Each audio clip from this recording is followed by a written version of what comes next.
y given है, ठीक है ना। और the total vapour pressure of the mixture is right ना। सो टोटल वेपर प्रेशर अपन को पी एक्स नॉट गिवन है, that is equal to how much 400, और टॉर और पी बी नॉट गिवन है मुझे, that is equal to how much. So P A naught and P B naught will be equal to that is 200 torr, तो ये 200 Tor होगा। अब वो अपन से कह रहे हैं calculate the total vapor pressure of the mixture of x and y prepared in the weight ratio of this। तो अपन को weight ratio भी given है, wx upon wy, that is equal to how much 2:3 का ratio है। लेकिन problem ये होगा कि इसका टोटल वेपर प्रेशर जो आपने पूछा है that is equal to sum of the partial pressure of A, pure A and pure B, मतलब ये px और py, ये तो प्योर के बराबर ही होता है। तो फिर इसमें बाकी कैलकुलेशन की क्या जरूरत है, मुझे तो ये गिवन ही है। तो मुझे क्या कैलकुलेट करना है, ये दिया हुआ है, ये दिया हुआ है, ये दिया हुआ है, ये भी दिया है, ये भी दिया है, ये भी दिया है, सब कुछ दे दिया, तो फायदा क्या। आपने टोटल पूछा है और मुझे पता है टोटल तो इन दोनों का सम होता है, प्योर का सम, तो हो गया। ये तो मुझे ऑलरेडी गिवन है, तो क्वेश्चन में तो आप ये सब तो देके मुझे कंफ्यूज कर रहे हो, बाकी कुछ भी नहीं है उसमें। तो ये पी ए नॉट मुझे गिवन है, that is P X not 400 और पी वाई नॉट 200 गिवन है। लो भाई, अपना आंसर आ गया 600। इसमें तो बाकी की जरूरत ही नहीं थी मुझे, उससे कोई फर्क नहीं पड़ता, क्योंकि फॉर इम्मिसिबल लिक्विड से अपन ने पढ़ा हुआ है कि P total will be equal to P A naught, मतलब जो भी दो लिक्विड्स हैं उनके प्योर लिक्विड्स के पार्शियल वेपर प्रेशर को ऐड कर लो। So that is the answer for this. 600 आ जाएगा मेरे ख्याल से, अपन को 600 उसमें गिवन है। अब बताओ, और किसी को कोई डाउट है इसमें तो बता दो। सर हाँ बोलो। पर जब भी वो हम लोग पी एक्स नॉट और पी वाई नॉट का वैल्यू डालेंगे इस इक्वेशन में, आपने बोला 400/200 डालेंगे सर, तो अपने को आंसर 1/2 आएगा। हम्म। पर अगर हम लोग एम एक्स और वही जगह हम लोग अगर एम एक्स और डब्ल्यू एक्स का वैल्यू, मॉलिक्यूलर वेट का वैल्यू डालेंगे ना, तो हम लोग का आंसर 4/3 आएगा। हम्म। तो फिर वो आंसर में डिफरेंस क्यों इतना। हाँ, तो अपन ऐसे बोल देंगे ना कि भाई हम तो इससे कैलकुलेशन करेंगे कि इनका रेशियो क्या आ रहा है, और इनका रेशियो अपन को गिवन है, तो जब मिक्स करने के बाद हो सकता है इमिसिबल लिक्विड्स हैं, तो इमिसिबल लिक्विड्स में कुछ और चीजें ऐसी होंगी कि भाई फ्रैक्शन किसी का कुछ और दे रखा होगा कि भाई मोल फ्रैक्शन, क्योंकि अपन को ये नहीं पता ना कि भाई मॉलिक्यूलर मासेस अपन को गिवन है, और उसमें अपन को बाकी यही पार्ट गिवन है, क्योंकि ये तो टोटली मैंने ले लिया directly. that is two liquids perfectly, ये x by molecular masses का रेशियो गिवन है, the total vapor pressure of the mixture का रेशियो, weight ratio गिवन है, should be, तो टोटल वेपर प्रेशर कितना होगा। अच्छा, तो तुम्हारा मतलब ये कि अगर मैं इनको सब्स्टिट्यूट करता हूं तो this will become W x, ये 2/3 आ जाएगा, और ये 2/1 आ जाएगा, नहीं 1/2 आ जाएगा, एम एक्स 1 है, और ये तो 4/3 आ रहा है। हाँ तो ठीक है, इनका रेशियो अपन को 4/3 आ रहा है। सर रेशियो 4/3, तो दोनों का रेशियो भी सेम आना चाहिए ना। 400/200 का 1/2 आएगा ना, नहीं तो 2/1 आएगा ना। हम्म हम्म हम्म हम्म हम्म हम्म बात तो सही है, आना तो चाहिए। फिर तो कुछ गड़बड़ कर रखा होगा, हाइपोथेटिकल क्वेश्चन बनाया होगा और उसमें गड़बड़ कर दिया है ना। तो ऐसे टाइम पे हम लोग को पी एक्स नॉट और पी वाई नॉट दिया रहेगा, तो उससे कैलकुलेट करें ना ओनली हमेशा। ओनली ओनली ओनली, क्योंकि अपन सिर्फ उनको ऐड कर लेंगे बस, है ना, उसी से कैलकुलेट करेंगे अपन बस। A mixture of two miscible liquids at constant temperature or at constant pressure of 1 atmosphere boils at the temperature। Question number 3 की बात कर रहा हूं मैं, क्योंकि किसी ने अपन से 3 भी पूछा। देख, अगर अपन x को y में ऐड करें या y को x में ऐड करें,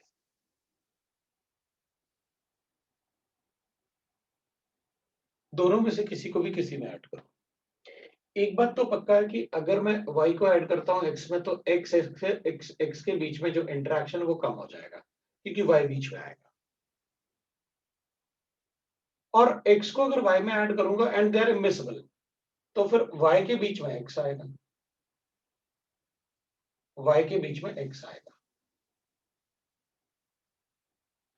तो y के बीच में x आएगा। मतलब दोनों ही केस में इसको इसमें ऐड करो या इसको इसमें ऐड करो, दोनों ही केस में x x इंटरेक्शन और y y इंटरेक्शन दोनों ही कम होने वाले। अगर लिक्विड के बीच में अट्रैक्शन कम होगा तो उनके वेपराइज होने की टेंडेंसी बढ़ेगी। दोनों मिक्सबल है ना, इसको इसमें ऐड करो तो भी, क्योंकि दोनों तो आपस में मिक्स होते नहीं है, अपन ये तो बोल नहीं सकते ये ज्यादा वॉलेटाइल ये कम वॉलेटाइल, अब तो कहेंगे दोनों ही आपस में मिक्स नहीं होते। तो इसको इसमें ऐड करोगे तो x x का इंटरेक्शन कम करेगा, इसको इसमें ऐड करोगे तो y y का इंटरेक्शन कम करेगा। अल्टीमेटली इमिसिबल लिक्विड्स को अपन अगर एक दूसरे में मिक्स करेंगे तो वो लिक्विड्स के बीच में, लिक्विड पार्टिकल के बीच में इंटरेक्शन कम करेंगे, तो उनकी स्कोप होने की टेंडेंसी क्या हो जाएगी, बढ़ जाएगी।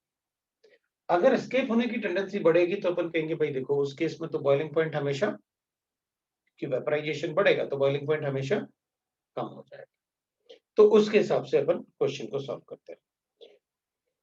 तो हमें गिवन था boils 1 atmosphere boils at a temperature so equal to the normal boiling point, no, equal to the mean of normal boiling point, नहीं मीन बोलना मुश्किल होगा अपने लिए। मीन मतलब दोनों के बॉइलिंग पॉइंट को ऐड करो और डिवाइड बाय 2 कर दो, ऐसे थोड़ी होता है क्योंकि दोनों में अलग अलग interaction. Greater the boiling point of either of the liquid, नहीं ग्रेटर नहीं होगा, इट विल बी लोअर, क्योंकि ऐड करने से इनके बीच में इंटरेक्शन कम होंगे तो वेपराइज होने की टेंडेंसी बढ़ेगी। So it will be smaller than the normal boiling point of either of the liquids. So you can write that. So इसलिए तो अपन ने ये बताया ये वाला पार्ट कि भाई जो इनका बॉइलिंग पॉइंट होता है वो सम ऑफ दी, जो टोटल वेपर प्रेशर मिक्सचर होता है वो sum of the partial vapour pressure के बराबर होता है irrespective of the amount we have mixed. So we are able to tell that. अब बताओ किसी और को कोई डाउट है तो।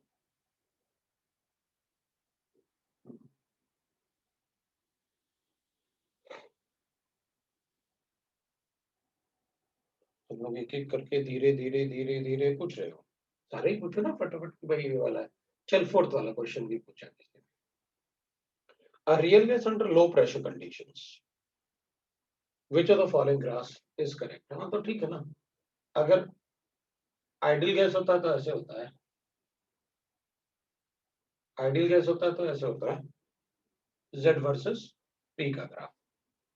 तो P की जगह उन्होंने 1/V ले रखा है, चलेगा ना, P लिखो या 1/V लिखो एक ही बात है, pressure and volume are inversely proportional और 1 मोल ऑफ अ गैस है बिकॉज वो मोलर वॉल्यूम लिख रहा है।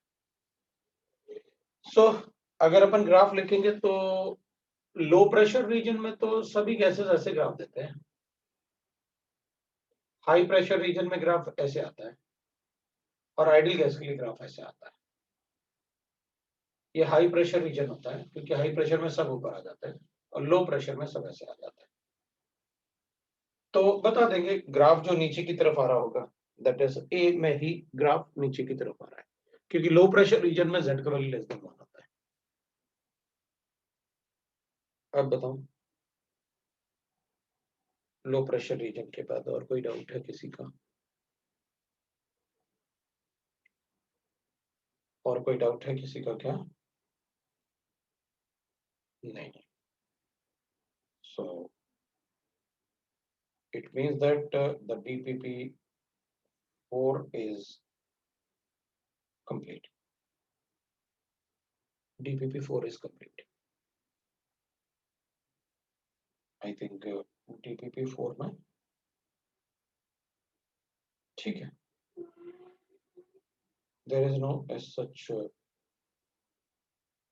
बहुत अच्छा रिलेटेड कोई ऐसा क्वेश्चन नहीं है उसमें, शायद इसलिए आपने उसको डाउट्स में आपको नहीं पूछना था क्योंकि बाकी डाउट्स ऑलरेडी मतलब बाकी क्वेश्चंस काफी इजी हैं, तो मुझे नहीं लगता कि मतलब आपको कोई डाउट होगा। तो ठीक है, नेक्स्ट टाइम के लिए अपन DPP5 ले लेते हैं। सर आप DPP5 ग्रुप पे भेज सकते हो क्या? DPP5 ग्रुप पे भेज देंगे, कोई प्रॉब्लम नहीं। मुझे ना देखो होता क्या है ना कि इसमें ना थोड़ा सा प्रॉब्लम आ रहा है डाउनलोड में, तो मतलब मैं प्रशांत जी को बोलूंगा वो डाउनलोड कर लेते हैं कहीं से, वो रेजोनेंस का किसी और साइट से, क्योंकि वो उनको सारा कुछ पता है ना, वो 10-12 साल से रेजोनेंस में मुंबई में ही है और वो पूरा काम करते हैं टाइपिंग एपिंग का सारा काम रेजोनेंस का। तो उनको बोलूंगा वो कहीं ना कहीं से अपन को ये डाउनलोड जो डाउनलोडेबल होता है ना उसको डाउनलोड करके और फिर थोड़ा भेज देंगे, उनको बोल दूंगा। आई थिंक लास्ट टाइम किसी ने कोऑर्डिनेशन कंपाउंड और सॉलिड स्टेट दोनों मांगा था तो दोनों दे दिया था, तो मैं उनको बोलूंगा वो कर देंगे डाउनलोड। तो याद दिला देना कि प्रशांत जी को बोल दो कि हम लोगों को भेज दें तो वो भेज देंगे, ठीक है ना, मैं उनको बोल दूंगा। तो ये आपका डीपीपी 4 था और किसी को कोई डाउट नहीं तो फिर आप मुझे बता सकते हैं दैट इज सॉलिड स्टेट में अपन को क्या पढ़ना है। सॉलिड स्टेट में लास्ट टाइम अपन जो डिस्कस कर रहे थे आई थिंक थोड़ा सा क्वेश्चंस वगैरह डिस्कस किया था अपन ने सॉलिड स्टेट में। सर वो आप इम्पेरिकल फॉर्मूला वापस कैसे बना सकते हैं, एक क्वेश्चन देके समझा सकते हो क्या? बिल्कुल समझा सकते हैं, कोई प्रॉब्लम नहीं। एम्पिरिकल फार्मूला कैसे बनाते हैं, मैंने काफी अच्छा लास्ट टाइम अपन ने कुछ एम्पिरिकल फार्मूला वगैरह बनाए होंगे, राइट? तो ठीक है अपन बता देते हैं कि भाई एम्पिरिकल फार्मूला कैसे बनाएंगे। जैसे मान लो अपन को गिवन है, मैंने आपसे कहा एक एग्जांपल ले लेता हूँ, लास्ट टाइम अपन ने एफसीसी को लेके काफी क्वेश्चंस किए थे। तो सपोज करते हैं कि अपने पास एक क्वेश्चन है, ऐसे एक क्वेश्चन ले लेते हैं, HCP unit cell is made by X type of atoms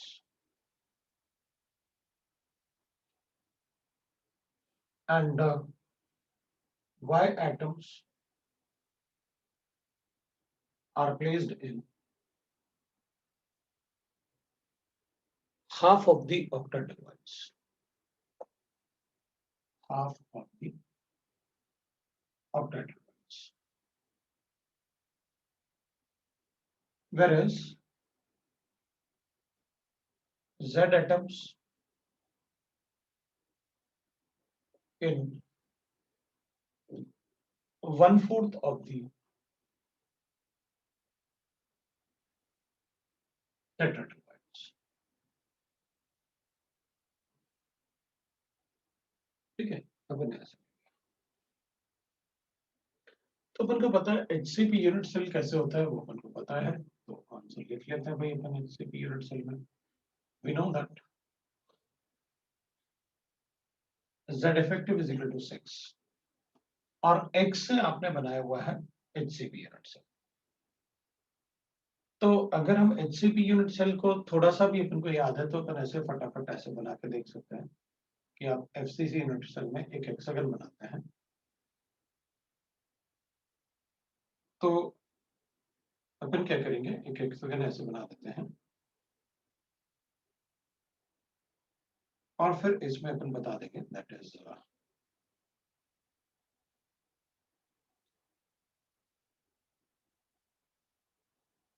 ये हेक्सागन बना लिया। तो इधर कॉर्नर वाले जो एटम होते हैं ना हेक्सागन में, ऐसे अपन को पता है ये एटम ऐसे होंगे और ये एटम हमारा 1/6 होता है, 1/6 होता है एक कॉर्नर वाला एटम जो हमारे यूनिट सेल में होता है। तो अपन लिखेंगे 1/6 into 12 क्योंकि ये 12 लिख लिया अपन, ठीक है। दो एटम ऐसे फेसेस पे होता है, एक इधर फेस पे होता है एक इधर फेस पे होता है, ये फेस सेंटर एटम्स है और फेस सेंटर एटम हाफ होता है हमारे यूनिट सेल में, तो दो हो गए, एक इधर वाले फेस का हेक्सागोनल फेस का, एक बॉटम वाले हेक्सागोनल फेस का, और तीन एटम कंप्लीटली इधर ऐसे होते हैं तो वो completely inside the unit cell होते हैं, तो +3 कर लिया अपन ने, तो ये x का वैल्यू 6 आया अपने पास ऐसे। अब y की बात करते हैं। हम सबको पता है कि भाई ऑक्टाहेड्रल वॉइड जो होते हैं, है ना, ऑक्टाहेड्रल वॉइड जो होता है वो z इफेक्टिव के बराबर होता है, मतलब ऑक्टाहेड्रल वॉइड इज 6 और आपने कहा कि half is filled with y, तो इसका मतलब है y का वैल्यू 3 आ गया मेरे पास, तो अपन इसको लिख सकते हैं y3 और ये x आ गया अपने पास 6। अब z की बात कर लेते हैं, तो अपन सबको पता है कि भाई टेट्राहेड्रल वॉइड जो होता है वो ट्वाइस ऑफ z इफेक्टिव होता है, तो अपन कहेंगे ठीक है, मतलब ट्वाइस ऑफ z इफेक्टिव, तो z इफेक्टिव तो 6 होता है तो 6 into 2 हो जाएगा अपने पास टेट्राहेड्रल वॉइड। आपने कहा उसमें से 1/4 फिल्ड है, तो मैं 1/4 लेता हूँ। तो ये Z भी अपने पास 3 आ गया।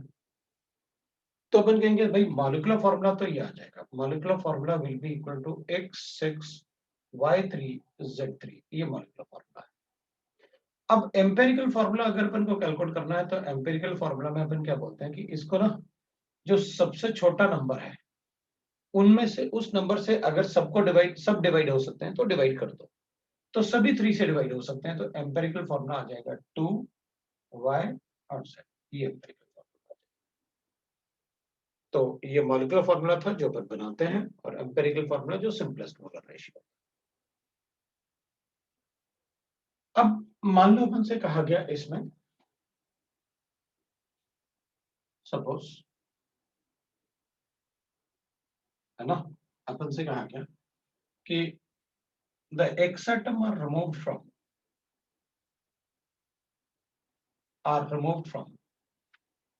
है ना, x atom को अपन रिमूव कर लेते हैं, रिमूव फ्रॉम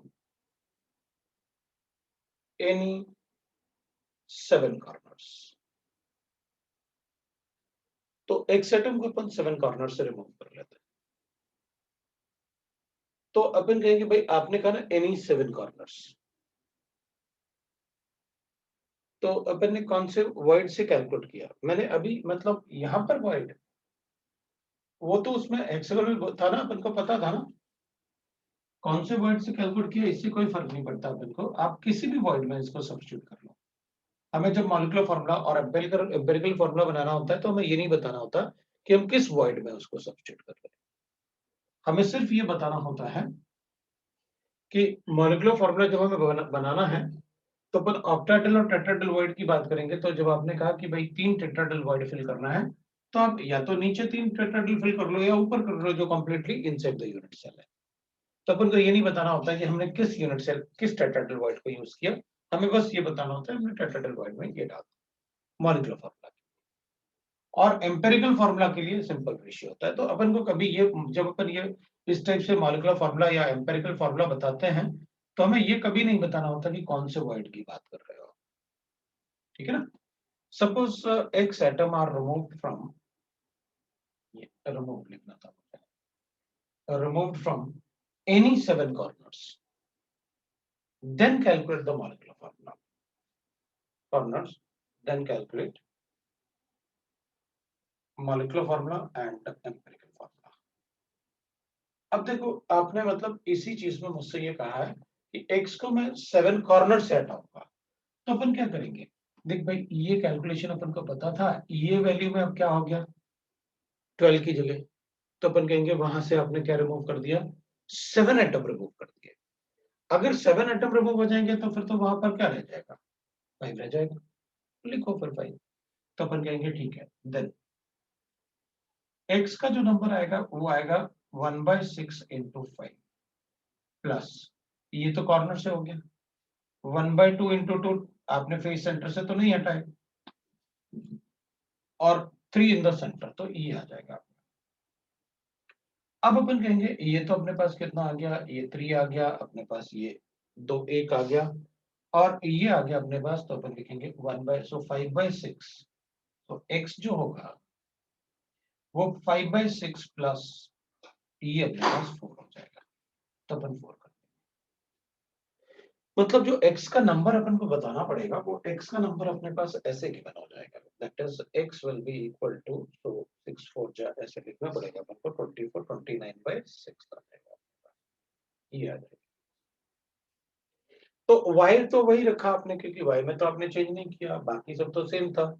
तो अब अपन क्या करेंगे, अब जो मॉलिक्यूलर फॉर्मूला लिखूंगा मैं वो ऐसे लिखूंगा, तो molecular formula will be equal to x 29/6 हो जाएगा, और y हो जाएगा अपने पास 3, और z हो जाएगा अपने पास 3, ये आ गया अपने पास। अब अपन कहेंगे देखो भाई आपको ना फ्रैक्शंस नहीं दिखना चाहिए कभी, क्या ना चाहिए तो नहीं होना चाहिए, एटम्स कभी फ्रैक्शन नहीं दिखते।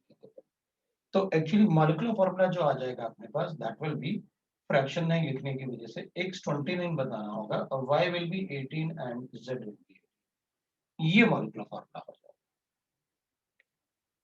अब इसमें ये वाला नंबर तो 18 से डिविजिबल नहीं है और ना ही कोई अपने पास ऐसा नंबर है जो इन तीनों को डिविजिबल कर दे। इन तीनों को डिवाइड हम किसी नंबर से नहीं कर सकते 1 के अलावा, क्योंकि हमें एक ऐसा नंबर जैसे यहाँ पर था 3 से सब डिवाइड होते थे, तो अपन ने कहा यहाँ पर 3 से 4 से या कोई ऐसा नंबर नहीं है जिससे सब डिविजिबल है। तो इनमें से अपन क्या करेंगे, अगर इनमें से सारे के सारे अपने पास कोई ऐसा नंबर नहीं है जिससे कि ये सब डिवाइड हो, तो यही अपना मॉलिक्यूलर फॉर्मूला होगा और यही अपना एम्पिरिकल फॉर्मूला। आप चाहे इसे मॉलिक्यूलर फॉर्मूला बोल दो या एम्पिरिकल फॉर्मूला बोल दो, क्योंकि यही इसका simplest whole number ratio. This is about that formation of compounds, formation of molecular formula and the empirical formula for any given compound. So in the unit cell अगर अपन को ऐसे given है और फिर वो एटम वगैरह रिमूव करते हैं तो अपन को पता होना चाहिए भाई आप कहाँ से क्या एटम रिमूव कर रहे हैं, तो किस टाइप से अपन बता देंगे। मैं तो हटा देता हूँ, ठीक है। तो इस टाइप से अपन से क्वेश्चन पूछते हैं, बताइए कोई बात नहीं, तो अगर कोई डाउट है अभी भी तो आप बता सकते हो, अगर कोई पर्टिकुलर डाउट है तो पर्टिकुलर डाउट भी बता दूंगा आपका, ये पर्टिकुलर डाउट है। हमने रेडियस रेशियो खत्म कर लिया था अपना, और लास्ट टाइम जैसे आपने बताया कि भाई कुछ क्वेश्चंस किए थे हमने, तो अब अपन एक छोटा सा क्वेश्चन कर लेते हैं। मैंने आपको डेंसिटी तो बताया ही था, what is density.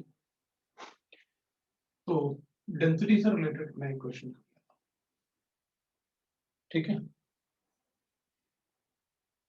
Iron crystallises in FCC unit cell if the radius of iron atom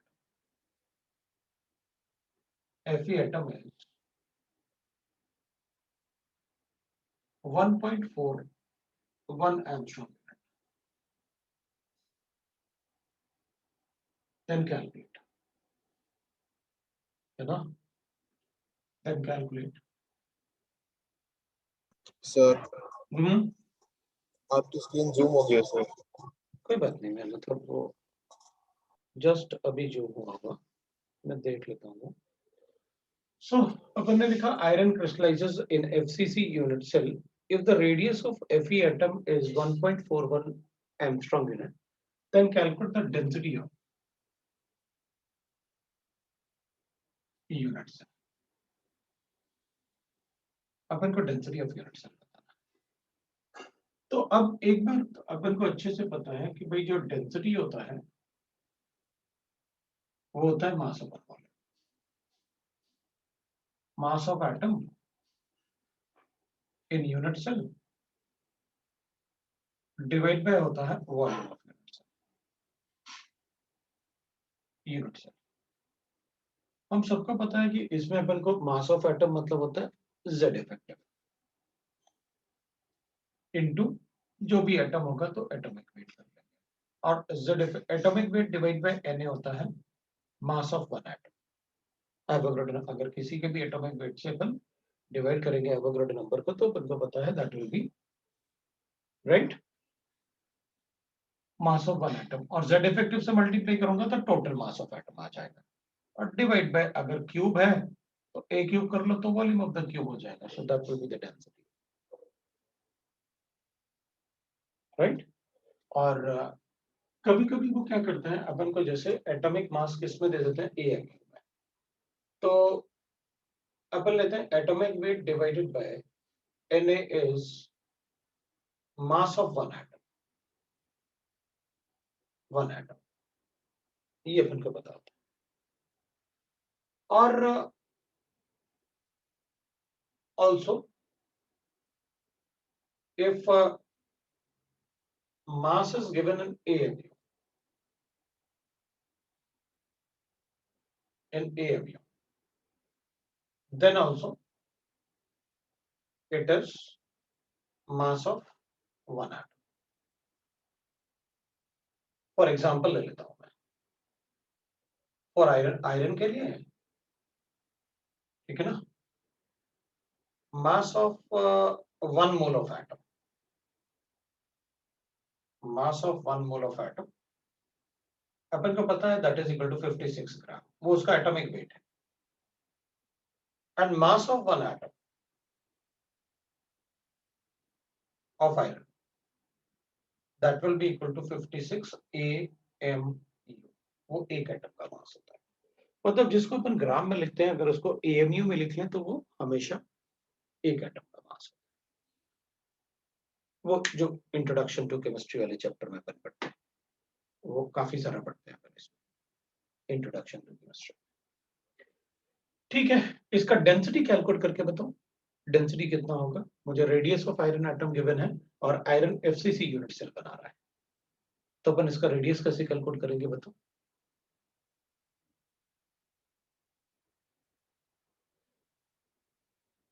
आपको एटॉमिक वेट पता है, आपको FCC का Z इफेक्टिव पता है, आपको एवोगैड्रो नंबर पता है, आपको सिर्फ वॉल्यूम कैलकुलेट करना है, और वॉल्यूम के लिए मुझे एज लेंथ कैलकुलेट करना पड़ेगा।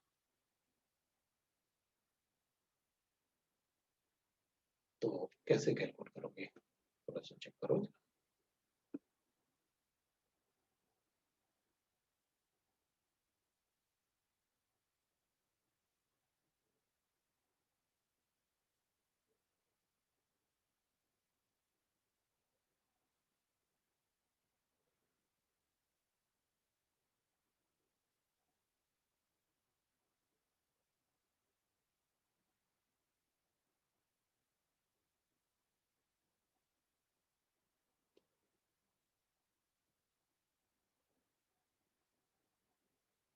FCC यूनिट सेल में कभी A इक्वल टू 2R नहीं होता, ये अपन को पता है। FCC यूनिट सेल में A is not equal to 2R, मैंने आपको पहले बताया भी है ना, तो आप एक बार चेक करो अच्छे से।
चेक करो, अपन को पता है ना, देख जब अपन FCC यूनिट सेल बनाते हैं तो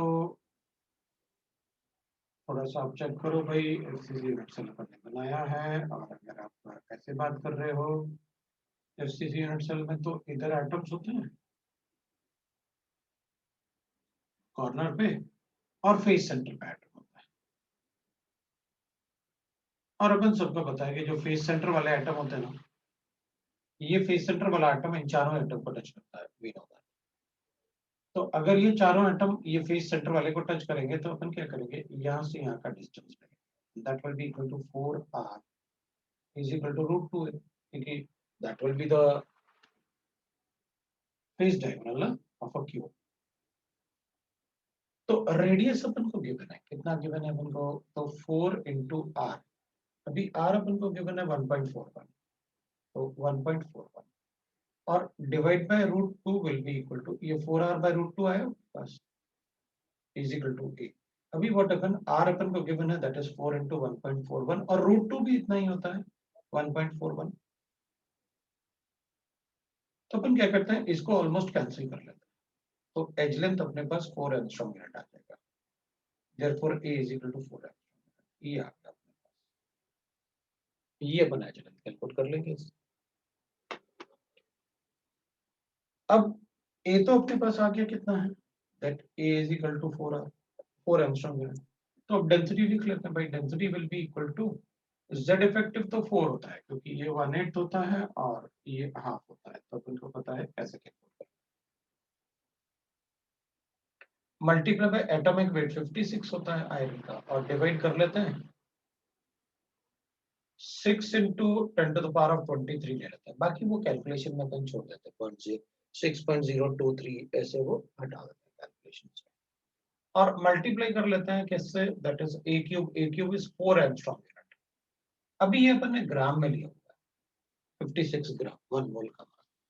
भाई 56 को डिवाइड किया एवोगाड्रो नंबर से, तभी तो एक एटम का मास आया, तो वो 56 ग्राम लिया था अपन ने मोल्स, 1 मोल का मास।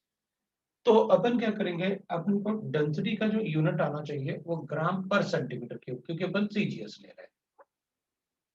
तो फिर अपन को क्या करना चाहिए, अगर ग्राम पर सेंट, भाई इसको अगर केजी में लेते हैं तो अपन कहते हैं अच्छा ये केजी में है तो चलो भाई ठीक है, कोई बात नहीं, उसको सेंटीमीटर में नहीं मीटर में लेंगे। लेकिन अभी तो अपन किस में ले रहे हैं, ग्राम में, तो ग्राम में लिया तो ये पर सेंटीमीटर, हमें सीजीएस यूनिट फॉलो करना चाहिए। तो 4 एंगस्ट्रॉम यूनिट का मतलब है into 10 to the power of -8, ये क्यूब ले लेते हैं तो a क्यूब हो जाएगा, because a is equal to this, मतलब a is equal to 4 into 10 to the power of -8 centimetre, ये अपने पास ये आ जाएगा। तो मैंने उसका क्यूब ले लिया। अब कैलकुलेशन कर लेते हैं अपन, तो अपन को पता है 4 into 56 डिवाइडेड बाय 6 into 10 की पावर 23 मल्टीप्लाई बाय 4 का क्यूब लूंगा तो 64 लिख लेता हूँ, और मल्टीप्लाई कर लेता हूँ किससे, दैट इज 10 की पावर -8 मतलब -24 आ जाएगा, ये आ जाएगा। तो अब अपन क्या करें, अब कैलकुलेशन कर लेते हैं, ये तो 4 और ये 16 हो जाएगा, तो 56 by 16 कर लेते हैं अपन, 6 into 16 कर लेते हैं, और ये कैंसिल होके एक 10 ऊपर चला जाएगा, तो एक 10 ऊपर आ जाएगा अपने पास, ये अपने पास आ गया। अब अपन क्या करें, तो अपन कहेंगे भाई देखो ये हो जाएगा 2 8 जा और 2 5 और ये होगा 6 8 जा 48, तो अपने पास आ जाएगा 56 डिवाइडेड बाय 48, है ना। वैसे 5 और 7/5 आ रहा है अपने पास, ऐसे भी आ जाएगा, तो 48 into 5 कर लेते हैं, तो this will be almost equal to 5.75 gram per centimetre, ये रहा क्या।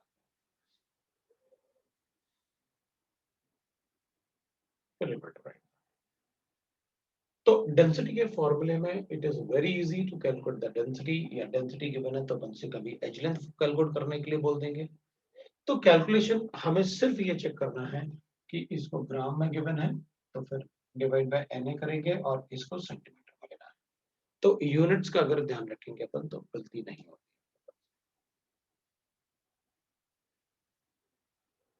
ख्याल से एवरीबॉडी गॉट, ठीक है ना। So this is how we can calculate the, ठीक है, डेंसिटी जो भी मुझे गिवन होगा। अब अपन चेक कर लेते हैं, पहले थोड़ा और पढ़ लेते हैं, मैं इसको हटा देता हूँ, ठीक है ना, और थोड़ा सा और पढ़ के आगे फिर अपन कैलकुलेशन में वापस आएंगे, क्योंकि अपने पास थोड़ा सा मैंने आपको डेंसिटी वगैरह से तो बता दिया, what is the density, what is like. तो थोड़ा अपन पढ़ते हैं और आगे पढ़ते हैं, और types of structure of the unit cell पढ़ते हैं, types of structure right for different unit cell, कितने टाइप के मतलब यूनिट सेल के स्ट्रक्चर्स होते हैं। तो अपन पढ़ लेते हैं, थोड़ा पढ़ेंगे अपन, that is so types of solids and structure of unit cell and their structure.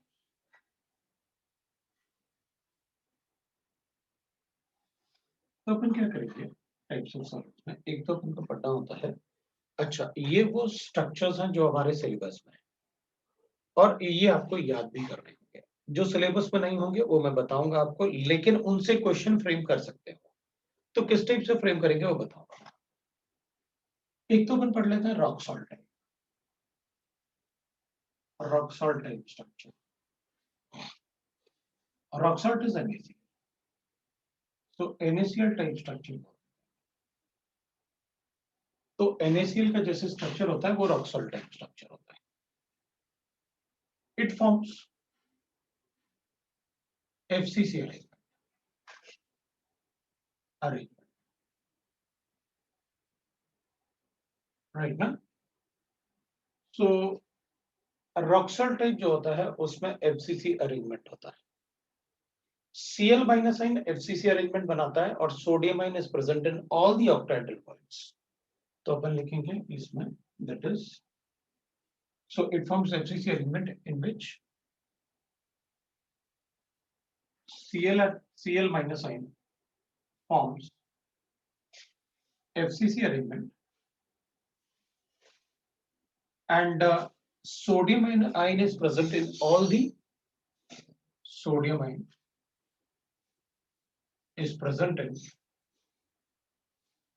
all the octahedral bonds. Octahedral bonds. Sir बोलो. सर स्क्रीन ब्लर हो गया. स्क्रीन ब्लर हो रहा है तो जल्दी क्या है इसीलिए. Yes, sir. अच्छा स्क्रीन ब्लर हो रहा है, कोई बात नहीं. मुझे लगा मतलब अगर सबके लिए होता है तो फिर स्क्रीन ब्लर फिर सबके लिए होगा. अभी ठीक है. नहीं सर. No sir. रुको रुको नहीं, sir. रुको. ऐसा तभी होता है क्योंकि मुझे तो ठीक दिख रहा था. एक मिनट होता है. तो अपन इसमें मैंने आपसे कहा कि भाई chloride ion will form FCC arrangement and sodium ion is present in the octahedral bonds. तो अपन कहेंगे ठीक है भाई कोई बात नहीं, उसमें अपन लिखेंगे फिर ऐसे कि एक बार एक यूनिट सेल बना लेते हैं सो दैट कि बाकी पार्ट जो अपन को लिखना है वो पता चल जाएगा कैसे लिखना है. अगर मान लो अपने पास एक यूनिट सेल मैंने ऐसे बना लिया दैट इज राइट ना. एक क्यूब बना लेते हैं. ये क्यूब अपने पास मान लो ये अपन एक क्यूब बना लेते हैं और ये अपने पास क्यूब में. अब इसमें अपन ये बता देंगे कि भाई देखो इधर भी Cl है इधर भी Cl है, Cl एटम बना देते हैं. ये Cl एटम्स हैं जो इधर प्रेजेंट है. This is Cl atom. ऐसे Cl एटम प्रेजेंट है और कॉर्नर के साथ साथ फेस सेंटर में भी प्रेजेंट होता है. This is face centre. ये 4 फेस सेंटर हो गए और एक फ्रंट साइड वाला होगा एक बैक साइड वाला होगा. तो फ्रंट साइड वाले को अपन ऐसे बना लेते हैं और बैक साइड वाले का सेंटर में अपन बना देते हैं. ये बैक साइड वाला है तो उसके सेंटर में अपन ऐसे. सो ये बैक साइड वाला. अब अपन कहेंगे इसमें सोडियम आयन को लिखते हैं तो ऑक्टाहेड्रल वॉइड जहां जहां होता है वहां लिखते हैं. एक तो पूरा का पूरा ऑक्टाहेड्रल वॉइड सेंटर में होता है. ये सेंटर वाला ऑक्टाहेड्रल वॉइड हो गया और बाकी ऑक्टाहेड्रल वॉइड एज सेंटर्स पे होता है. ऐसे 1/4 अपन ने कैलकुलेट किया था नंबर ऑफ ऑक्टाहेड्रल वॉइड्स. अपन ने ऐसे एज सेंटर पे हर एक एज सेंटर पे 1/4 होता है. हर एक एज सेंटर पे 1/4 होता है. ये अपन ने कैलकुलेट कर रखा है. हर एक एज सेंटर पे 1/4 होता है. तो like that we can write. अब आप एक बार देख लो भाई जैसे अपन ने बनाया है कि भाई कैसे मतलब Cl से अपन ने बनाया है FCC अरेंजमेंट और sodium ion is present in all the octahedral bonds. ये बनाया है. अब बात करते हैं पहले इसमें कि भाई एज लेंथ की बात करते हैं. तो अपन कहेंगे देखो भाई इसमें मैं एज लेंथ 2 तरीके से कैलकुलेट कर सकता हूँ. अगर आप मुझे रेडियस ऑफ Cl दे दो तो अभी अभी आपने आयरन के रेडियस में कैलकुलेट करके बताया था ये फेस सेंटर्स से. So I can write that by face diagonal है ना. फेज डायगोनल मैं लिख सकता हूँ that is 4r Cl minus sign वाला रेडियस. तो √2 लिख सकता हूँ मैं. That will be right. One of the edge will be like this. Since one of the क्या लिखेंगे अपन. All the edges are like that. All edges क्योंकि cube है तो सिमेट्रिक होगा. सारे एजेस एक जैसे होंगे. All edge are as ऐसे Cl एटम होगा और बीच में अपने पास सोडियम एटम होगा जो ऑक्टाहेड्रल वॉइड में होगा. ये सोडियम एटम होगा जो बीच में होगा 2 Cl के और एक और Cl एटम ऐसे होगा, तो एजेस जो होंगे वो ऐसे होंगे, यहां से लेके यहां तक। तो फिर अपन कहेंगे ठीक है, फिर तो मैं ऐसे भी लिख सकता हूँ कि इसको 2 रेडियस हो गया सोडियम का और 2 रेडियस हो गया क्लोरीन का। तो मैं लिख सकता हूँ भाई 2r of Cl minus ion plus 2r of sodium ion that will be equal to 8। मैं ऐसे भी लिख सकता हूँ, क्योंकि इसमें क्या होता है कि दोनों Cl के बीच में जो खाली जगह होती है वो ऑक्टेडल वॉइड होती है, और उस ऑक्टेडल वॉइड में सोडियम एटम जो होता है वो क्लोरीन को टच करता है, ये बनता है ऑक्टेडल वॉइड ऐसे।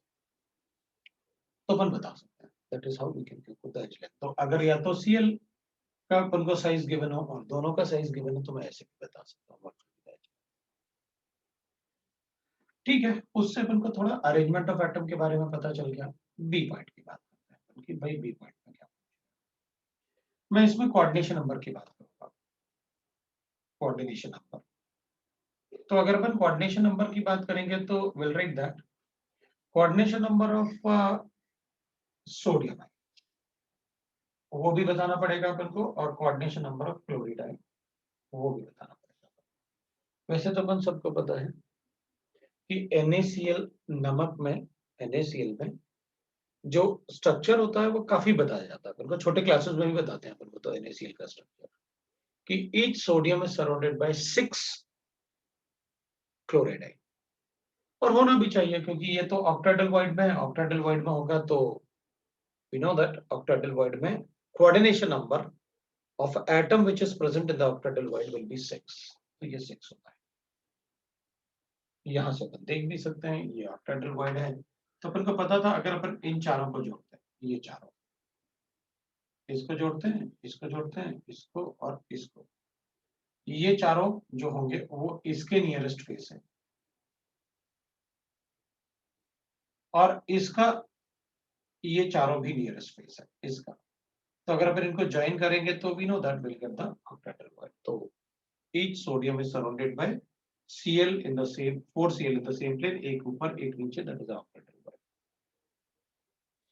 और अगर अपन Cl की बात करें कि भाई मैं एक Cl की बात करूंगा, कोई भी Cl, तो एक Cl 4 सोडियम आयन से सराउंड होगा, और एक पीछे इधर होगा और एक इस तरफ जो इस वाले यूनिट सेल का बॉडी सेंटर होगा। जैसे पीछे तरफ ये है वैसे ही आगे तरफ भी एक इस तरफ जो यूनिट सेल होगा उसका भी बॉडी सेंटर होगा। तो NaCl स्ट्रक्चर में क्या होता है कि each sodium ion is surrounded by 6 Cl minus ion. Each Cl minus ion is surrounded by 6 sodium ion. So that is the coordination number of Na and Cl in this. ठीक है, we get the coordination number. अब अपन को पूछा जाता है जैसे distance की बात करते हैं, क्योंकि कभी कभी अपन से डिस्टेंस डिस्टेंस तो डिस्टेंस में जो पार्ट अपन से पूछते हैं वो इस टाइप से होता है, नियरेस्ट नेबर ऑफ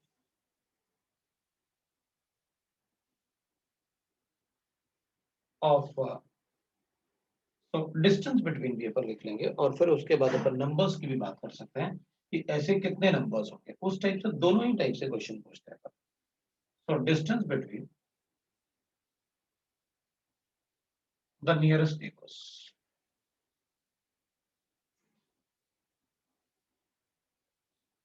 वो अपन को बताना। तो नियरेस्ट नेबर का मतलब हो गया आप किसी एक एटम को चूज कर लो नियरेस्ट नेबर बताने, भाई ये एटम को चूज कर लेते हैं।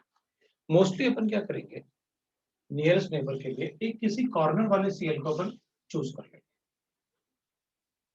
और देखेंगे कि उससे नियरेस्ट नेबर, उसके नियरेस्ट नेबर का मतलब है जो भी एटम उससे सबसे कम डिस्टेंस पे लाई करेगा अपन उसको नियरेस्ट नेबर बोलेंगे। तो अगर देखा जाए तो इसमें इस Cl से सबसे ज्यादा पास तो सोडियम ही होगा, क्योंकि इस Cl से जो सोडियम है वो टच करता होगा। तो distance between the nearest neighbours will be equal to a/2 लिखूंगा मैं। a/2 क्यों? बिकॉज इन दोनों के बीच में जो डिस्टेंस होगा इधर से इधर वाला पार्ट, इधर से इधर वाला पार्ट, वो a/2 होगा। तो और कितने सोडियम आयन ऐसे प्रेजेंट होंगे, तो अपन कहेंगे हर एक Cl 6 क्लोराइड आयन से सराउंडेड होता है। तो कोऑर्डिनेशन नंबर भी बता दूंगा कि how many Cl atom are present, उस Cl एटम से कितने सोडियम, क्योंकि कोऑर्डिनेशन नंबर तो लिखा ही हुआ है आपने, तो अगर Cl एटम के रिस्पेक्ट में लिख रहे हैं तो 6 सोडियम उसको टच कर रहे होंगे, 6 सोडियम टच करेंगे तो उसका कोऑर्डिनेशन नंबर 6 होगा Cl एटम। वो तो सभी नियरेस्ट नेबर के लिए होगा क्योंकि दोनों में ही 6 ले रखा है। अब अपन से वो कभी कभी पूछता है ऐसे कि distance between next nearest neighbours, next nearest neighbours.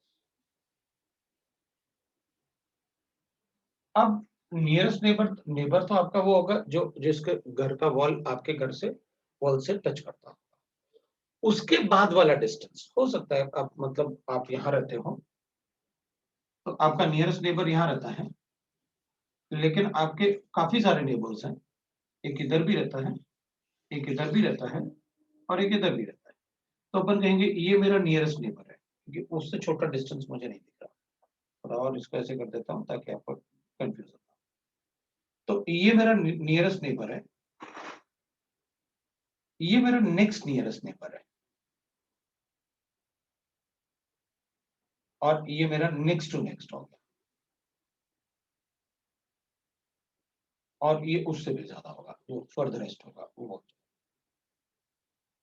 तो एटलीस्ट अपन को नेक्स्ट टू नेक्स्ट तक तो पता होना ही चाहिए।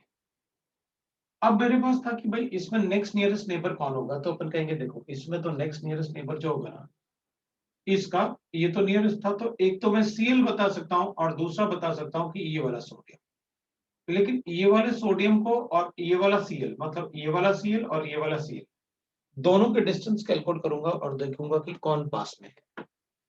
तो अपन कहेंगे देखो भाई मेरे ख्याल से हमारा नियरेस्ट नेबर तो ये था, इसके बाद मैं इस डिस्टेंस को कैलकुलेट करूंगा, ये डिस्टेंस छोटा होगा इस डिस्टेंस से, ये तो फेस डायगोनल होगी। तो अपन कहेंगे distance between the nearest neighbours is a/2 और distance between the next nearest neighbour is और √2 a/2 हो जाएगा। This will be the distance between the next nearest neighbours. और ऐसे नेक्स्ट नियरेस्ट नेबर कितने प्रेजेंट होंगे, तो अपन कहेंगे उस केस में coordination number of this next nearest neighbor is 12 face centre वाले। तो अपन कहेंगे देखो इसमें कैलकुलेट करना है ना अगर कोऑर्डिनेशन नंबर, तो आप सोडियम को भूल जाओ क्योंकि सोडियम है ही नहीं, फिर तो वहां पर हमने सोडियम के रिस्पेक्ट में कैलकुलेट किया ही नहीं। ये तो as with respect to Cl ions हो गया ना, ये तो इसमें with respect to sodium ion and Cl minus ion हो गया था ना ये तो यहाँ पर अगर मैं सोडियम को भूल जाऊं तो आपने पहले बता रखा है कि किसी भी Cl एटम का कोऑर्डिनेशन नंबर 12 होता है FCC में। FCC में किसी भी एटम का कोऑर्डिनेशन नंबर जो होगा वो 12 होता है, ये मैंने आपको पहले बता रखा। तो अपन कहेंगे वो कैसे, तो अपन कहेंगे इस Cl एटम को ले लेते हैं, ये 4 इसको टच करते होंगे, बिल्कुल करते होंगे। इसके नियरेस्ट फेस ये 4 इसको टच करते होंगे, बिल्कुल करते होंगे। तो 4 ये हो गए, 4 ये हो गए जो इसको टच करते हैं। अब जैसे 4 इधर से टच कर रहे हैं वैसे ही 4 ऊपर वाले यूनिट सेल के भी इसको टच करते होंगे फेस सेंटर वाले। जैसे ये 4 फेस सेंटर इसको टच कर रहे हैं वैसे ही ऊपर वाले यूनिट सेल के भी 4 फेस सेंटर्स इसको टच करते हैं। इस यूनिट सेल के लिए ये रूफ है तो ऊपर वाले यूनिट सेल के लिए ये फ्लोर हो जाएगा। जैसे ये फ्लोर, जैसे इसको ये टच करेंगे ना, ये फ्लोर वाला ऊपर वाले ये 4 टच करेंगे ना Cl एटम, तो ऐसे ही इसके जो ऊपर बनेंगे वो इसको टच करेंगे तो 12 हो गया। तो Cl का Cl के एटम के रिस्पेक्ट में कोऑर्डिनेशन नंबर 12 होता है, ये नंबर। अब अगर मान लो अपन से कहा जाए कि भाई नेक्स्ट टू नेक्स्ट बताओ क्या होगा, तो अपन को ये तो पता है what do you mean by next to next. तो अपन कहेंगे भाई ठीक है, distance between the next to next nearest neighbours, next to next nearest neighbours की बात करेंगे अगर अपन, तो अपन कहेंगे ठीक है भाई चेक कर लेते हैं। अब इसके बाद मेरे पास दो चॉइस है, या तो मैं इसको इससे डिस्टेंस कैलकुलेट करूं या तो इससे इसको डिस्टेंस कैलकुलेट करूं। तो अपन कहेंगे इसके बाद तो यही वाला डिस्टेंस पास होगा, ये वाला डिस्टेंस तो दूर होगा, क्योंकि ये तो एक कॉर्नर से दूसरी तरफ अपोजिट तरफ इधर एज सेंटर की बात कर रहे हो ना। ऑब्वियसली बात है ये वाला डिस्टेंस तो छोटा ही होगा इस वाले डिस्टेंस से, क्योंकि ये राइट एंगल ट्राइंगल है और ये तो हाइपोटेन्यूज जैसे होगा, तो वो तो ज्यादा बड़ा बॉन्ड एंगल होगा।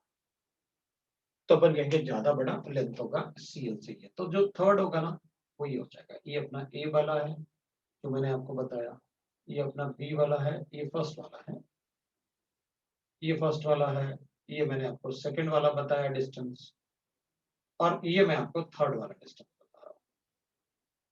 तो ये थर्ड वाला जो डिस्टेंस होगा वो एज लेंथ के बराबर हो जाएगा, and that will be the edge length, A के बराबर हो जाएगा। अब इसमें आप मुझे कोऑर्डिनेशन नंबर बता सकते हो कितना होगा? एज लेंथ के बराबर पे कितने एटम प्रेजेंट होंगे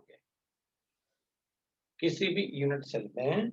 इसका कोऑर्डिनेशन नंबर अगर अपन को बताना है तो कितने एटम प्रेजेंट होंगे? तो अपन कहेंगे भाई ये तो ऐसे हो गया कि एक ये होगा, एक ये होगा और एक ये होगा, है ना? तीन तो अपन को दिख ही रहे हैं एज लेंथ इससे जो बनेंगे,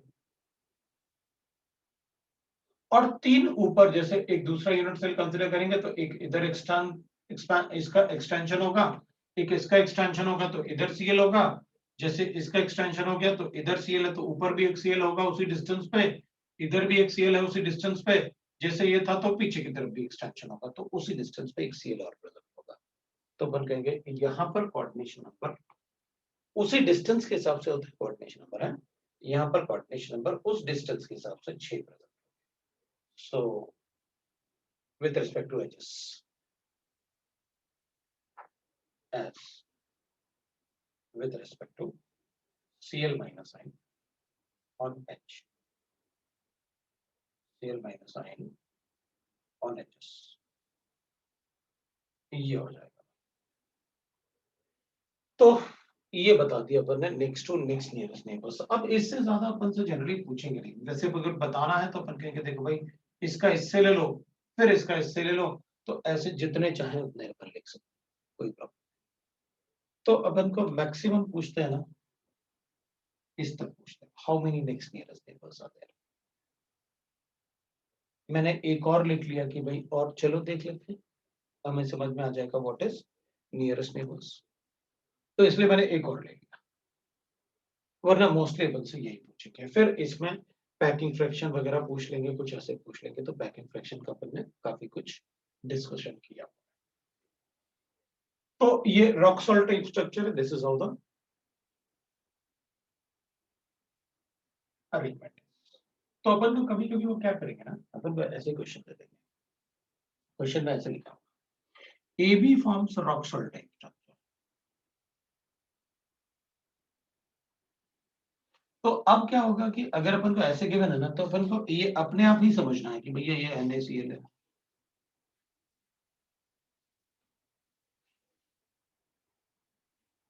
ये अपने आप ही हमें समझना है कि ये NaCl है। और दूसरी बात यह है कि भाई हमें एक बात और पता रहेगा कि रॉक सॉल्ट टाइप स्ट्रक्चर, मैं इस पार्ट को हटा रहा हूं, ये वाला पार्ट। अगर अपन देखें ना एक बात इसमें, तो अगर मान लो अपन ने एक और बना लिया यूनिट सेल, ऐसे एक और यूनिट सेल,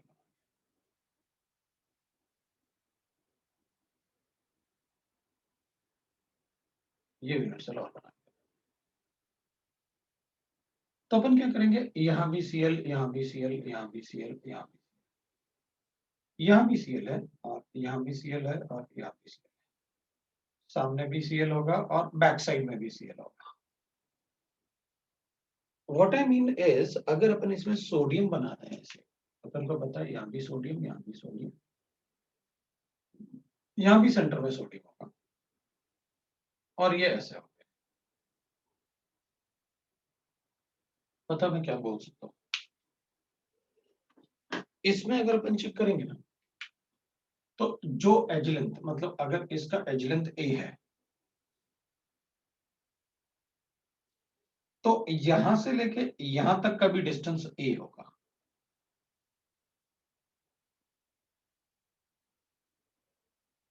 भाई यहां से लेके यहां तक का भी डिस्टेंस ये होगा। अब अपन कहेंगे चलो मान लेते हैं कि भाई सोडियम से मैंने मतलब एक यूनिट सेल बना लिया, मतलब एक अपन वैसे ही बना रहे हैं, अपन देख के चेक कर रहे हैं कि भाई चलो देखते हैं क्या करते हैं अपन। अच्छा देखो मैंने एक इसी में बना रहा हूँ, है मैं एक यूनिट सेल बना रहा हूँ, ठीक है, और उस यूनिट सेल में अपन ऐसे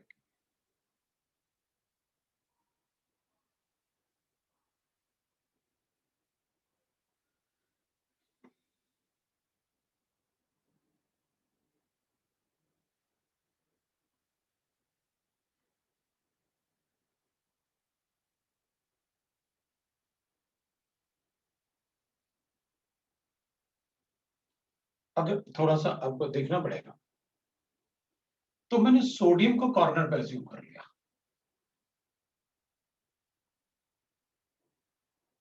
ठीक है, ये अपने कॉर्नर्स हो गए, सोडियम को कॉर्नर पे अज्यूम कर लिया, 8 कॉर्नर होगी, और सोडियम को फेस सेंटर पे भी अज्यूम कर लिया,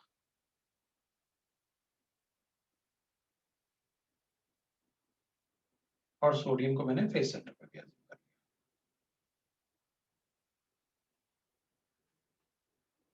देखो मैंने सोडियम से एफसीसी बना लिया, and chloride on the in the octahedral one,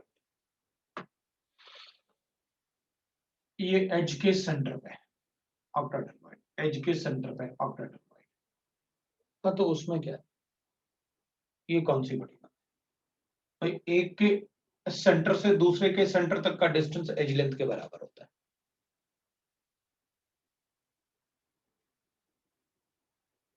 एक के सेंटर से लेके एक यूनिट सेल के सेंटर से दूसरे यूनिट सेल के सेंटर तक का डिस्टेंस एज लेंथ के बराबर होता है।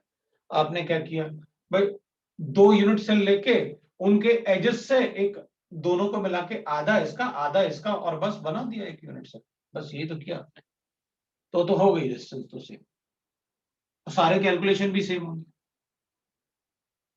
भाई आपने क्या किया, आपने बस इतना ही तो बताया मुझे कि ठीक है सभी एजेस ऐसे होते हैं, वो तो पहले से पता है मुझे, इधर भी सीएल एक सोडियम एटम होगा और इधर भी एक सीएल एटम। तो अब आप मुझे ये बता रहे हो कि जैसे पहले अपन ऐसे बनाते थे ये, अब आप चाहते हो कि मैं इसको यहां से लेके यहां तक एज बता दूं, पहले आप यहां से यहां तक बता रहे थे, अब आप कह रहे हो यहां से यहां बता रहे हो, हाँ तो ये वाला जो लेंथ होगा वही लेंथ तो ये वाला होगा, तो अब आप सोडियम से बना के दिखा रहे हो, यही तो बताया आपने। कोई बात नहीं, बोल सकता हूं मैं कि सोडियम अगर इस टाइप से बनाओगे तो मैं बोल सकता हूं कि इसमें आप पोजीशन को रिवर्स भी कर सकते हैं, कि सोडियम को बना देते हैं कॉर्नर पे और क्लोराइड को बना देते हैं ऑक्टेटल वाइड्स में, तो सारे कैलकुलेशन बिल्कुल वही रहेंगे, बस अपन ने एटम का पोजीशन चेंज कर दिया कि जहां सीएल था वहां सोडियम आ जाएगा और जहां सोडियम है वहां सीएल आ जाएगा, चलेगा, कोई प्रॉब्लम नहीं। तो मैंने तो सिर्फ एज लेंथ बताया आपको कि भाई देखो डिस्टेंस अपन वैसे कैसे कैलकुलेट करेंगे वो बताया, तो जितना 2 सीएल के बीच में डिस्टेंस होगा उतना ही 2 सोडियम के बीच में डिस्टेंस होगा ऑन द सेम एज। सभी सोडियम के बीच में थोड़ी बोल रहा हूँ, क्योंकि सभी सोडियम के बीच में कैसे हो सकता है भाई, इन दोनों सोडियम के बीच में तो अलग डिस्टेंस होगा,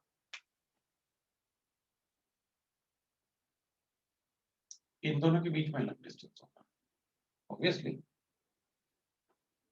तो वो तो अपन कैलकुलेट करेंगे, ये तो अपन को पता है भाई, ये तो कितना आएगा अपन बता सकते हैं, ये a/2 है, ये भी a/2 है, तो ये हो जाएगा अपने पास a/2। तो लाइक दैट ना थोड़ा थोड़ा अपन को आइडिया होना चाहिए कि अच्छा ठीक है अपन ऐसे भी कर सकते हैं, मतलब एक्सचेंज भी कर सकते हैं पोजीशन को, तो लाइक दैट भी अपन रॉक सॉल्ट टाइप में बता सकते हैं। अब इस इंफॉर्मेशन पे बेस्ड जैसे मैंने आपसे पूछा वैसे ही क्वेश्चन पूछ लेंगे मोस्टली, मतलब उसमें कुछ भी चेंज नहीं करने वाले वो कि भाई क्या है इसमें, मैक्सिमम कहेंगे तो डेंसिटी वगैरह कुछ ऐसे कर देंगे, बाकी कुछ भी नहीं। अच्छा मॉलिक्यूलर फॉर्मूला अगर अपन लिखेंगे तो सोडियम होगा, 4 सोडियम है और 4 सीएल है, हाँ क्योंकि अगर सीएल से एफसीसी बनाया था तो 4 एटम लेने पड़ेंगे ना सीएल, और अगर सोडियम को ऑक्टेटल वॉइड में रखा तो total number of sodium atom जो हमारे यूनिट सेल को ऑक्यूपाई करेंगे वो 4 होंगे। तो इसमें अपन जनरली क्या करते हैं, जो भी मॉलिक्यूल अपन को गिवन होता है, जो भी मॉलिक्यूल अपन लिखते हैं वो एम्पेरिकल फॉर्मूला लिखते हैं स्ट्रक्चर। तो अगर अपन से मॉलिक्यूलर फॉर्मूला पूछे तो अपन बताएंगे कि भाई देखो एम्पेरिकल फॉर्मूला का मतलब होता है सिंपल होल नंबर रेशियो, लेकिन अगर आपको मॉलिक्यूलर फॉर्मूला बताना है तो अपन को चेक करना होता है कि यूनिट सेल में टोटल एटम कितने प्रेजेंट है, दैट इज कॉल्ड मॉलिक्यूलर। ठीक है, एम्पेरिकल फॉर्मूला तो simple ratio. So this is about that rock salt type. दूसरा अपन लिखेंगे that zinc blende type. Zinc blende में टाइप स्ट्रक्चर में जिंक ब्लेंड अपन को पता है दैट इज जिंक सल्फाइड होता है टाइप स्ट्रक्चर। तो जिंक ब्लेंड टाइप में एक्चुअली जिंक ब्लेंड तो ZnS होता है, ये अपन को पता है।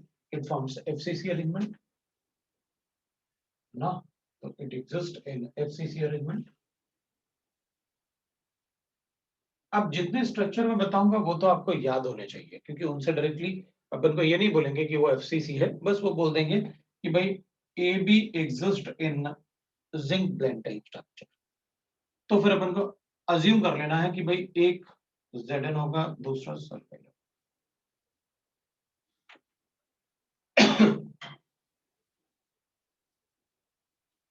इसमें लिखेंगे अपन सल्फाइडाइन फॉर्म FCC अरेंजमेंट। ठीक है, 4 सल्फर लोगे आप, arrangement and zinc ion is present in alternate tetraedral bonds, alternate tetraedral bonds, tetraedral bonds। ये ऐसे अपन को स्ट्रक्चर अज्यूम पे मतलब गिवन है, हमें पता होना चाहिए कि ऐसे स्ट्रक्चर होता है। तो ठीक है, will write that again, will write the unit cell. अपन एक बार बना लेते हैं भाई FCC यूनिट सेल और देख लेते हैं अपने कैसे अपन को यूनिट सेल बताना, so that we are able to tell ना कि भाई डिस्टेंस वगैरह भी अगर कोई कैलकुलेट करना है तो अपन इजीली बता सकते हैं। ये इधर अपन को ऐसे गिवन है, इधर सल्फर प्रेजेंट होता है, ऑब्वियसली बात है FCC बनाएगा तो सल्फाइडाइन कहाँ प्रेजेंट होगा, इवन फेस सेंटर्स पे भी सल्फर होगा। ये बाहर वाला फेस सेंटर है और ये अंदर वाला फेस। अब टेट्राहेड्रल वॉइड की बात करेंगे तो टेट्राहेड्रल वॉइड्स में अपन सबको पता है one tetrahedral void is present near each corners, one tetrahedral void is present near each corner, वो अपन को पता है। तो 8 tetrahedral voids होंगे वो अपन को पता है। तो अपन क्या करेंगे, अपन यहां पर एक इसके पास वाला एक जिंक ले लेते हैं, इसके पास वाला और इसके पास वाला एक जिंक। तो मैंने इसके पास एक जिंक को रखा टेट्राहेड्रल वॉइड में, इसके पास एक जिंक को रखा। तो फिर अगर मैंने यहां रखा हुआ है इसके पास वाला तो इसके पास वाला खाली रखूंगा। ऑल्टरनेट मतलब 8 है, 4 फिल करने, तो 2 ये फिल करूंगा मैं और 2 ये फिल करूंगा। तो यहां पर एक जिंक रखूंगा और यहां पर एक, इस टाइप से मैं फिल करूंगा। अब ऑल्टरनेट करने के लिए मैंने सिमेट्री के लिए ऐसा किया कि इधर इन दोनों कॉर्नर के पास रखा हुआ है तो इधर नीचे इन दोनों कॉर्नर के पास रखा हुआ है, वो सिमेट्री। मतलब एक क्यूब में इन दोनों के पास वाले टेट्राहेड्रल वॉइड मैंने फिल किए हैं, तो ऊपर इन दोनों के पास वाले खाली रहे, क्योंकि नीचे आपने इन दोनों, ऊपर इन दोनों के पास वाले हैं तो नीचे इन दोनों के पास वाले खाली रहे, वो सिमेट्री के लिए। तो उस टाइप से अपन को बताना होगा कि अपन कैसे बता सकते हैं कौन सा टेट्राहेड्रल वॉइड कहां फिल्ड है। अब बात करते हैं अपन एज लेंथ की। तो एज लेंथ तो अपन कैलकुलेट कर सकते हैं। अब आप मुझे एक तो ये दे सकते हो कि भाई फेस डायगोनल तो हो ही सकता, this is a face diagonal, है ना? तो बाय द फेस डायगोनल मैं फेस डायगोनल से तो कैलकुलेट कर ही सकता। तो फेस डायगोनल मतलब हो गया that is 4r minus 2 sulphide वाला radius is equal to root 2। एक तो अपन इससे कैलकुलेट कर लेंगे अगर रेडियस ऑफ सल्फर गिवन है तो। दूसरा अपन कैलकुलेट कर सकते हैं अगर हमें ये पता है कि also if radius of अपन को गिवन हो कि जिंक आयन अगर हमें गिवन है तो जिंक आयन से और सल्फेट, अगर सल्फेट आयन गिवन है तो उसी से कैलकुलेट, तो अपन ऐसे लिख सकते हैं अगर मुझे जिंक आयन गिवन है, तो अगर हमें जिंक आयन गिवन है तो भी ऑन रेडियस ऑफ सल्फेट है, तो इन दोनों के बीच का डिस्टेंस जो होता है ना, रेडियस ऑफ सल्फेट आयन और zinc ion, that is equal to √3a/4 होता है। मैंने आपको पहले क्या बताया, देख भाई बॉडी डायगोनल √3 होता है, बॉडी डायगोनल √3 होता है। किसी भी कॉर्नर से सेंटर तक का जो डिस्टेंस होता है वो √3a/2 होता है। कॉर्नर से सेंटर तक का डिस्टेंस √3a/2 होता है, और कॉर्नर से सेंटर तक के डिस्टेंस के जस्ट बीच में प्रेजेंट होता है, एग्जैक्ट सेंटर में टेट्राडेल्वॉइड प्रेजेंट होता है। तो कॉर्नर से लेकर टेट्राडेल्वॉइड का डिस्टेंस कितना होगा, √3a/4, और वहां प्रेजेंट होता है जिंक। तो मैंने वही लिखा होगा, the distance between the corner and the center of the tetrahedral √3a/4। मैंने आपको पहले बताया जब मॉलिक्यूलर फॉर्मूला बनाया कि एक बॉडी डायगोनल पे दो टेट्राहेड्रल वॉइड होंगे जो इसके नियर वाले एटम पे होंगे, और एक ऑक्टाहेड्रल वॉइड होता है जो सेंटर में। वो चीजें पर डिस्कस किया। तो दैट इज हाउ आल्सो अगर अपन को ये रेडियस गिवन है या कोई एक गिवन है तो अपन उसमें ये यूज करके भी एक कैलकुलेट कर सकते हैं अगर जरूरत पड़े तो। एक तो एज, दूसरा अपन बात करते हैं कोऑर्डिनेशन। अगर हम कोऑर्डिनेशन नंबर की बात करेंगे तब तो मुझे कोऑर्डिनेशन नंबर ऑफ जिंक किसी से पूछने की जरूरत नहीं भाई, 4 होगा। 4 क्यों होगा, क्योंकि अगर कोई एटम टेट्राहेड्रल वॉइड में है तो उसे 4 एटम टच कर रहे होंगे 100%। अगर कोई एटम अगर टेट्राहेड्रल वॉइड में लिखेंगे अपन तो उसे 4 एटम टच कर रहे होंगे, वो अपन को पता है। दूसरा अपन लिखेंगे कोऑर्डिनेशन नंबर ऑफ सल्फाइड है, वो लिखना है, what is the coordination number of sulphide. किसी भी एक सल्फाइड आयन से देखो जब कैटायन और एनायन प्रेजेंट होते हैं तो अपन को कोऑर्डिनेशन नंबर कैटायन का एनायन के रिस्पेक्ट में बताना होता है और एनायन का कैटायन के रिस्पेक्ट में बताना होता है। तो हमें क्या करना होगा, हमें किसी भी सल्फर को कितने जिंक टच कर सकते हैं मैक्सिमम, वो बताना। अपन ऐसे नहीं बोल सकते इसमें तो मुझे एक ही दिख रहा है 1 हो गया, नहीं। जब अपन कोऑर्डिनेशन नंबर कैलकुलेट करते हैं तो अपन पूरा सॉलिड अज्यूम करते हैं, यूनिट सेल अज्यूम नहीं करते कोऑर्डिनेशन नंबर। अपन पूरा सॉलिड अज्यूम करते हैं कोऑर्डिनेशन नंबर, एक एटम या एक यूनिट सेल की बात नहीं करते। तो अपन क्या करेंगे, अपन कहेंगे देखो भाई हमें एक बात पता है, a corner sulphide atom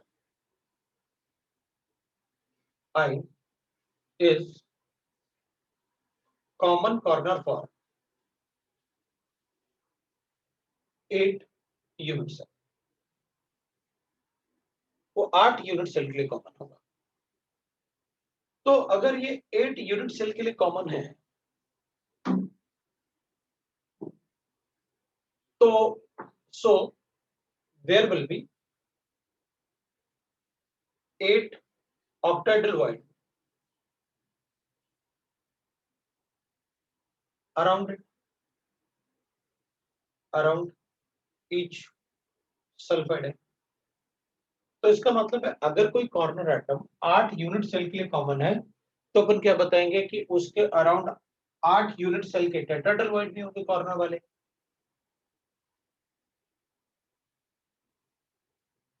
and if ये टेट्राहेड्रल लिखना था, बोल रहा हूँ टेट्राहेड्रल लिख रहा हूँ आपका, तो अपन 8 tetrahedral point around each sulphide है present. If alternate are filled, alternate का मतलब हो जाता है हाफ, तो एक छोड़ के एक फिल करो, एक छोड़ के एक फिल करो, मतलब वो हाफ होता है। So if alternate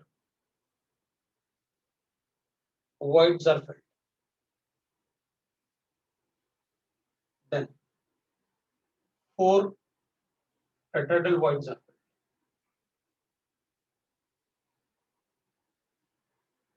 are occupied by zinc। ठीक है, तो अपन क्या करेंगे भाई, ये कॉर्नर है 8 यूनिट सेल के लिए कॉर्नर होगा, और सभी यूनिट सेल का अगर ये कॉर्नर है तो उस कॉर्नर के टेट्राहेड्रल वॉइड भी बनेंगे, उनमें से ऑल्टरनेट फिल्ड है। इसका मतलब है हर एक सल्फेट के राउंड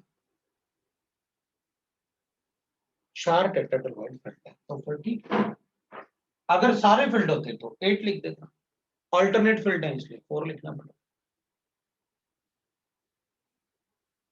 तो that is how we can write that कि इसमें कोऑर्डिनेशन नंबर क्या होगा, इसलिए मैंने वो वर्ड्स में भी लिखा कि मैंने किस टाइप का। सी वाला अपन लिख सकते हैं, दैट इज अगर हम सी की बात करें तो we can write like this, है ना। सी में अगर अपन लिखें तो we can say that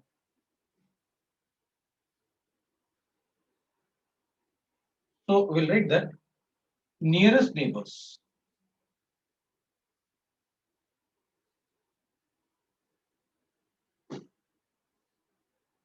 the distance between nearest neighbors, between the nearest neighbors। अब अगर अपन डिस्टेंस बिटवीन नियरेस्ट नेबर्स लिखेंगे तो कितना डिस्टेंस आना चाहिए, तो अपन कहेंगे भाई नियरेस्ट नेबर का मतलब तो यह है कि एटम आपस में जो टच कर रहे होंगे, तो मुझे लगता है कि भाई इन दोनों में डिस्टेंस तो किसी भी सल्फर, इसी सल्फर एटम से ले लेते हैं। तो नियरेस्ट नेबर चेक करने के लिए मेरे पास जो डिस्टेंस है वो डिस्टेंस होगा, एक तो ये वाला होगा, एक ये वाला होगा। तो ये वाला डिस्टेंस तो √3a/4 है, और ये वाला डिस्टेंस तो √2a/2 है। तो मुझे लगता है कि भाई इसमें ये वाला डिस्टेंस छोटा होगा इससे, तो नियरेस्ट नेबर मुझे √3a/4 लिखना चाहिए। तो distance between the nearest neighbours, उसको अच्छे से लिख लेते हैं, डिस्टेंस की बात कर रहे हैं अपन।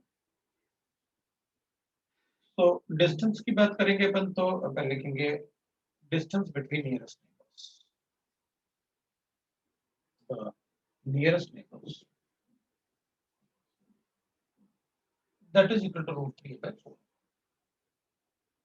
ये आ जाएगा अपने पास डिस्टेंस बिटवीन द नियरेस्ट। और नेक्स्ट नियरेस्ट की बात करोगे तो फिर मैं इसकी बात कर लूंगा, तो next nearest that will be equal to √2a/2। और अगर नेक्स्ट टू नेक्स्ट की बात करनी है अपन को, नेक्स्ट टू नेक्स्ट, तो फिर क्या करेंगे, तो फिर अपन कहेंगे भाई इसके बाद जो डिस्टेंस आएगा ना, वो डिस्टेंस मेरे पास या तो इस जिंक का आएगा या फिर एज लेंथ आएगा। तो मुझे लगता है आप एज लेंथ ही लेना चाहिए, that will be like that. और अगर आप कोऑर्डिनेशन नंबर पूछोगे तो इस सल्फर का इसके साथ, मतलब इस केस में कोऑर्डिनेशन नंबर तो 4 आएगा, अभी उसी से तो कैलकुलेट किया कि इसके सराउंड कितने जिंक आयन प्रेजेंट होंगे। ऑल्टरनेट 8 टेट्राहेड्रल वॉइड्स बन रहे थे, ऑल्टरनेट फिल है तो 4 हो गया, तो इसमें तो कोऑर्डिनेशन नंबर 4 हो जाएगा। और इसमें से सल्फर एटम के साथ है ना, तो वो तो FCC हो गया, जिंक भूल जाओ, तो FCC में तो कोऑर्डिनेशन नंबर कितना होता है इस पर, और इसमें अगर कोऑर्डिनेशन नंबर बताना है मुझे तो फिर सल्फर के साथ आप लिख रहे हो तो इसमें आपको चेक करना पड़ेगा, क्योंकि इसमें तो टच कर रहे थे ना सल्फर, ये थोड़ी टच कर रहा होगा। तो ये तो एज पे है, तो एज पे क्या होगा, एक इधर होगा एक्सटेंड करो तो एक इस तरफ होगा, एक इधर होगा एक्सटेंड करो तो एक ऊपर होगा, एक एक इधर होगा एक्सटेंड करो तो एक उधर होगा, तो 6 है। ये भी पूछ लेते हैं डिस्टेंस के साथ कितना, पर इतना चलेगा, नेक्स्ट के बाद क्वेश्चन। तो ये जिंक ब्लेंड टाइप स्ट्रक्चर है। नेक्स्ट स्ट्रक्चर अपन पढ़ेंगे that is called fluoride type structure. तो फ्लोराइड टाइप स्ट्रक्चर जो अपन पढ़ेंगे वो नेक्स्ट